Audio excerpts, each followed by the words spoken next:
बाबा के जन्म दिवस 14 फरवरी को आप सबको सूचना दी गई थी, लेकिन पुनः से एक मौका है इस समय, तो संकल्प जो हुए थे दरबार की ओर से पुनः दोहरा दी जाए 2-3 सूचनाएं। पहला तो ये कि जो पद यात्रा और दंडवत यात्राएं रुकी हुई थी, वो है सभी पद यात्राएं और दंडवत यात्राएं 26 फरवरी से शुरू हो जाएंगी।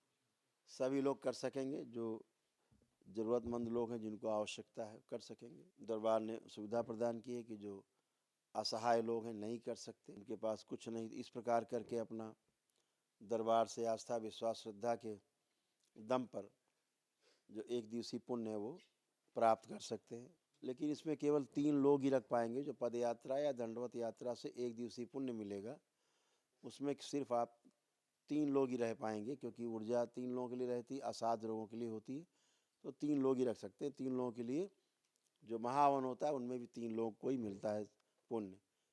तो इसमें दंडवत यात्रा पे या पद यात्रा करके आए लोगों को एक दिवसीय हवन हवन के पुण्य के साथ साथ उसको एक दिवसीय महावन के पुण्य भी प्राप्त होते हैं। तो इसलिए सभी लोग 3 लोग ही रख पाएंगे। पहली बात, ज़्यादा रखते हैं, कोई दीक्षा नहीं लेता, कोई संकल्प नहीं लेता, तो फिर समस्या होती, लोगों के रोग कष्ट आप में खींचते हैं जो दीक्षा ले चुके होते हैं।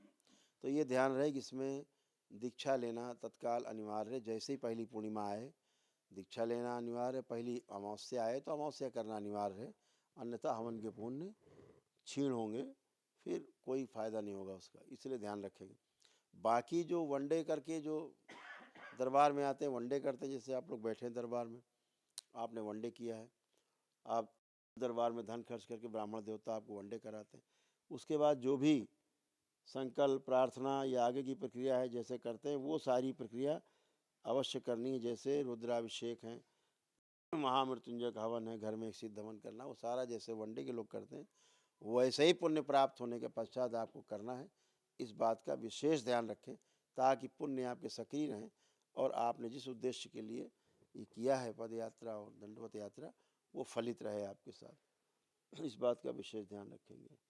तो 26 फरवरी को जो पद यात्रा है 2 स्थानों से ही होगी, बाकी किसी स्थान से मान्य नहीं होगी। एक श्री काशी विश्वनाथ धाम से, वाराणसी से, काशी से होगी। भगवान काशी विश्वनाथ का जलाभिषेक करके, रुद्राभिषेक जो भी आप कर सकें वहाँ करके, जो आपकी क्षमता हो, और माता अन्नपूर्णा का स्थान है वहाँ पर, शक्तिपीठ है अंदर ही, शक्तिपीठ के दर्शन करके, माँ के दर्शन करके, और वहाँ से अपना जल लेकर के गंगा जी से स्नान करके और श्री करोली शंकर महादेव धाम कानपुर के लिए प्रस्थान करेंगे। ऐसे ही श्री वृंदावन धाम से, वहाँ गोपेश्वर महादेव है, दरबार है, जाएं, जमुना जी हैं स्नान करें, गोपेश्वर महादेव को स्नान कराएं, जलाभिषेक करें, जो आपकी क्षमता हो, रुद्राभिषेक करें, और उसके पश्चात वहाँ से श्री बिहारी जी के दर्शन करें और करके जल लेकर के वहाँ से श्री करोड़ शंकर महादेव धाम कानपुर के लिए प्रस्थान करें, यहाँ शिवलिंग पे आके भोलेनाथ को अर्पित करें। तो इस तरह से आपको एक दिवसीय पुण्य की प्राप्ति होती है और तमाम दरबार की मान्यता है, यहाँ की आस्था विश्वास श्रद्धा है कि आपके तमाम रोग कष्ट जाते हैं। साथ में दंडवत यात्रा कानपुर के सरसैया घाट से शुरू होगी।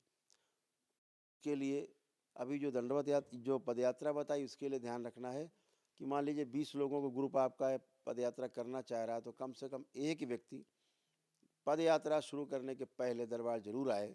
दरबार आकर के यहाँ से झंडे हैं, बैनर है, जो भी यहाँ सामग्री है वो यहाँ से अवश्य ले और अर्जी बंधन करें यहाँ पर, और जितने लोग यात्रा करना चाहते हैं उनका अपना बंधन वगैरह ले करके वहाँ से जरूर आए, ठीक है ना।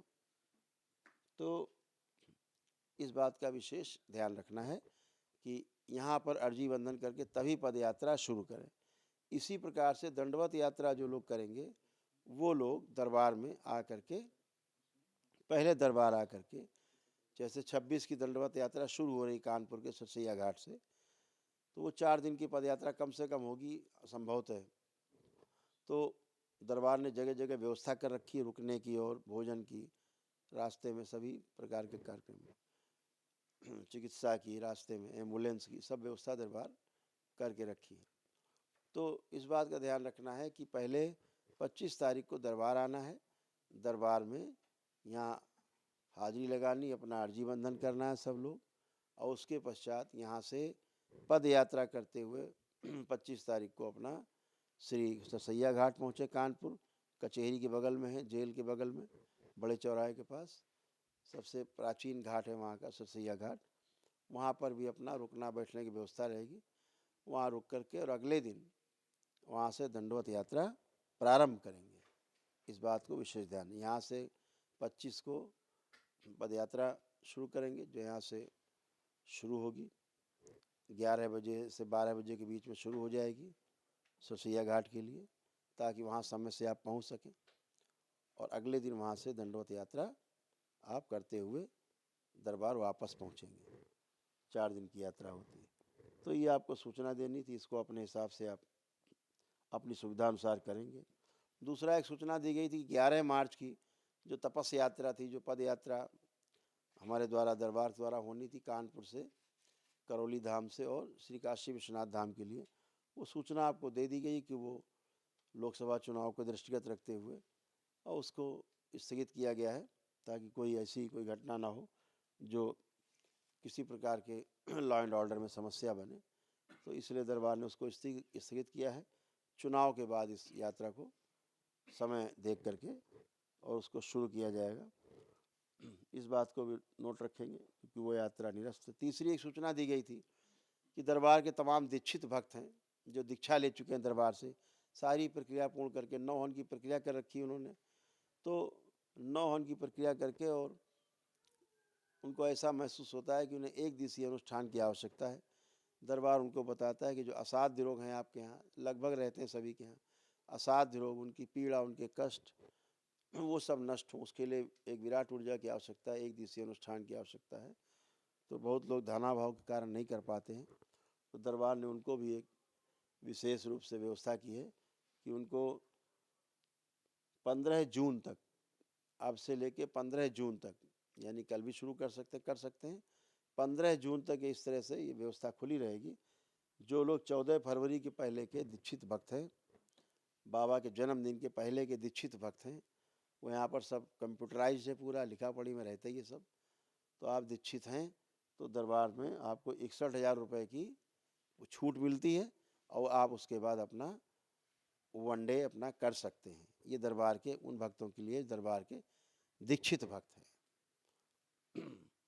ये दीक्षित भक्तों के लिए खुला है, बाकी किसी के लिए नहीं है। सब लिस्टेड है दरबार में कौन दीक्षित है, तो उनके लिए है, तो वो कर सकते हैं। तो ये सब आपके लिए सूचना है। बाकी आप लोग सब स्वस्थ रहें और मस्त रहें। दरबार बाबा माँ की कृपा आप सब पे बरसती रहे। भगवान भोलेनाथ माता कामाख्या की कृपा आप पे बरसती रहे।